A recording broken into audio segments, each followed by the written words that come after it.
सत्यत्व भाव जगत में बना रहेगा। इसीलिए महापुरुष जन कह रहे हैं, अपि शुष्क फलादि भक्षयन क्षुधितो निर्झर वाह विवम तृषा गिरिराज गुहास विश्रामो बस वृंदा विपिने सुखम सखे। अय मित्र, जो रूखा सूखा फल पत्र पुष्प जो भी जहां जैसे अपने उदर में डाल लो, खूब राधा राधा राधा राधा रटो। शरीर को जहां भी शयन करने को मिले, जैसे मिले, वृंदावन का आश्रय ले लो, वृंदावन का वास स्वीकार कर लो। कह रहे गुफा में, कहीं किसी मंदिर में, कहीं भी पड़ रहे, जो रूखा सूखा मिले खा ले, रात दिन भजन करे।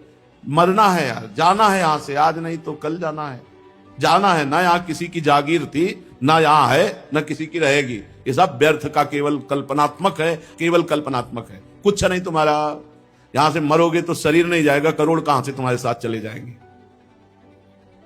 नाम जब जितना कमा लोगे वो तुम्हारे साथ जाएगा।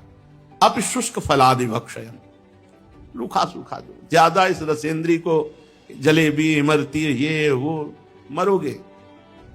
मछली कांटे में फंसे हुए चारे को देखती, कांटे को नहीं देखती। बड़ी प्रसन्न होकर जब ऐसे चारे को, तो एक कांटा उसके, क्योंकि कांटे में चारा है। मछली को चारा दिखाई देता है, कांटा नहीं। ऐसे ही भोगों में ये स्वाद जो है दिखाई दे रहा है, लेकिन भोगों में जो कांटा है वो तुम्हें नहीं दिखाई दे रहा। विषय चुगा जिन चुगय मन कछुक चुगत सुख होए, फिर फांसी ऐसी ले। फिर देखो मछली को तड़पती है, निकाल करके उसे फिर मार डालते हैं। ये विषय पूरा जीवन बर्बाद कर देते हैं। जो निर्विषय चित्त में परमानंद का उदय होता है, वो नाना प्रकार की भोग सामग्रियों से कभी भी किसी को नहीं हो सकता। जितना भोगोगे उतना ही तृष्णा पिशाचिनी तुम्हारा गला दबा देगी। और भोगो और भोगो और भोगो, मर जाओ भोगते हुए, फिर भी तृप्ति नहीं। इसलिए अपि शुष्क फलादि भक्षयन क्षुधितो, भूख लगे तो भगवान की व्यवस्था के अनुसार जो रूखा सूखा मिले खा लो।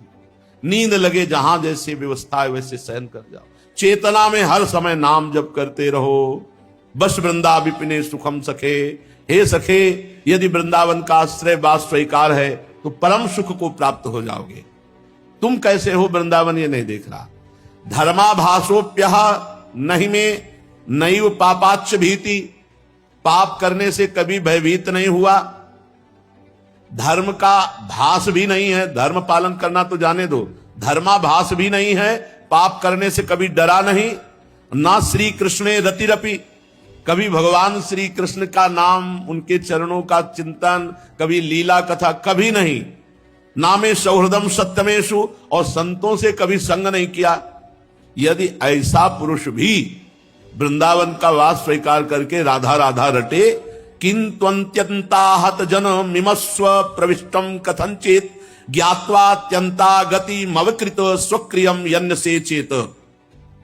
यदि ऐसा पुरुष भी जिसमें धर्माभास नहीं है, मनमानी पापाचरण करने में डर नहीं है, कभी भगवान श्री कृष्ण की कथा नहीं सुनी, नाम जप नहीं किया, भगवान का चिंतन नहीं किया, संतों का संग नहीं किया, ऐसा पुरुष भी यदि वृंदावन का आश्रय और वास स्वीकार करके राधा राधा राधा ऐसा रटे, तो कह रहे अब उसको कुछ करना बाकी भी नहीं रह गया। इसी से सीधा वृंदावन स्वीकार करके प्रिया प्रीतम की प्राप्ति करा देगा।